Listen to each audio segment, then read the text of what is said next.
Olá pessoal, sejam bem-vindos a mais um vídeo do canal O Mundo da Ciência. No vídeo passado apresentei o poder das progressões geométricas e funções exponenciais para mostrar o quão rapidamente pode se espalhar um vírus, se não houver um controle. Hoje vamos entrar em mais detalhes sobre um dos principais modelos epidemiológicos, que inclusive havia citado no último vídeo, que é o modelo SIR. Antes de começar o vídeo, quero dizer que me baseei neste artigo, que inclusive trata da aplicação do modelo SIR para a Covid-19. É um artigo de abril desse ano. Usei outros artigos também, e todos estão linkados na descrição do vídeo. O modelo SIR é um modelo diferencial para a propagação de infecções virais e que se baseia em três valores principais: o número de pessoas suscetíveis a serem contagiadas, isto é, aquelas que não possuem imunidade, o número de infectados e, por fim, o número de recuperados. É um conjunto de três equações diferenciais parciais acopladas.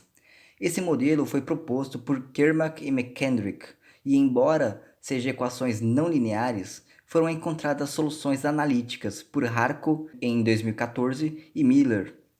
Apesar de já ter soluções analíticas conhecidas, o método mais comum para se resolver essas equações ainda é o método numérico, usando, por exemplo, o algoritmo de Monte Carlo. Se você ainda não aprendeu cálculo diferencial, não se preocupe, vou tentar explicar passo a passo como funciona esse modelo. Primeiro, vamos às variáveis e parâmetros. A função S de t é a quantidade de pessoas suscetíveis a serem infectadas. O valor S de zero é a quantidade inicial de pessoas suscetíveis. No caso da Covid, é praticamente toda a população mundial. A função I de t é o número de infectados em função do tempo, bem como o seu valor inicial I de zero. E o valor R de t é a quantidade de recuperados, onde R de zero é a quantidade inicial de recuperados. O valor n é o valor da amostragem da população e vale a soma de S, I e R, e é sempre um valor constante. Isso significa que os três valores variam de tal forma a manter o número n constante. O parâmetro beta está relacionado ao tempo de contato, isto é o tempo médio em que uma pessoa infectada interage com outras pessoas, podendo assim repassar o vírus. O parâmetro gama está relacionado ao tempo de recuperação. É o tempo que leva entre o período de incubação do vírus até a recuperação total do paciente. A razão entre esses dois valores forma o número de reprodução da epidemia, o R0.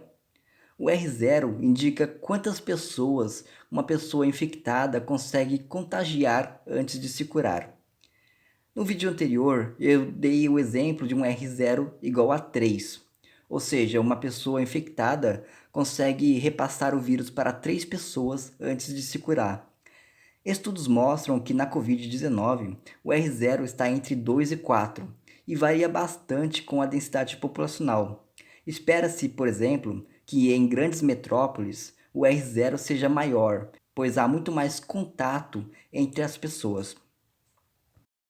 Se o valor de R0 for maior que o número amostral sobre a quantidade inicial de pessoas suscetíveis, então a epidemia tem grandes chances de se espalhar rapidamente.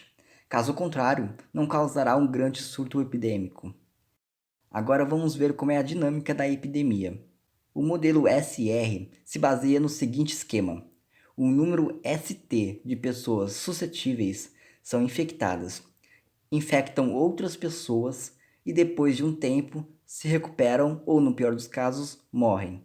A hipótese central desse modelo é que pessoas recuperadas ficam imunizadas e não se contagiam novamente. A taxa de variação de pessoas suscetíveis decai com o tempo, já que haverá cada vez menos pessoas sem imunidade a essa doença. Podemos então dizer que quanto maior o número de infectados, menor a quantidade de pessoas suscetíveis. Podemos também, através de um truque matemático, escrever essa variação em função do número de recuperados. A solução dessa primeira equação é uma função exponencial decrescente, isto é, a quantidade de pessoas suscetíveis a contrair a doença diminui exponencialmente com o número de pessoas recuperadas. Antes de falar da segunda equação, vamos para a terceira, que é mais simples. Os pacientes, após um tempo, vão se recuperar. Então, a taxa de variação da quantidade de pacientes recuperados depende da quantidade de pacientes infectados. Quanto maior a quantidade de infectados, maior a quantidade de pessoas recuperadas, depois de um tempo TR, que é o tempo de recuperação. E por fim, a segunda equação. A taxa de variação do número de infectados depende da taxa de variação de suscetíveis menos a taxa de variação de recuperados. A solução é uma curva exponencial que depende da quantidade de pessoas suscetíveis a serem infectadas. No início, a quantidade de pessoas suscetíveis é alta, então o primeiro termo domina e há um crescimento exponencial de infectados. Mas a quantidade de suscetíveis começa a cair e o segundo termo começa a dominar, levando a uma queda exponencial no número de infectados. O ponto onde os dois termos da exponencial se equivalem é o famoso pico da curva, onde a tendência do número de infectados passa de crescente para decrescente. O quão intensa vai ser a curva depende do fator R0, que é aquele lá que diz o quanto de pessoas que o indivíduo consegue contagiar. Quanto mais alto o R0, mais íngreme é a curva, o que leva ao colapso do sistema de saúde. Então temos que diminuir o R0, o famoso achatar a curva. O melhor jeito de abaixar o R0 é o isolamento social, a quarentena. Então fiquem em casa.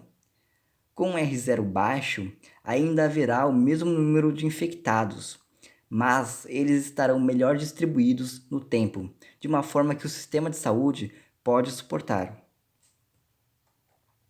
O modelo SR é um modelo simples para a evolução de epidemias, mas parte do pressuposto de que quem pegou a doença uma vez desenvolve imunidade e não vai pegá-la de novo.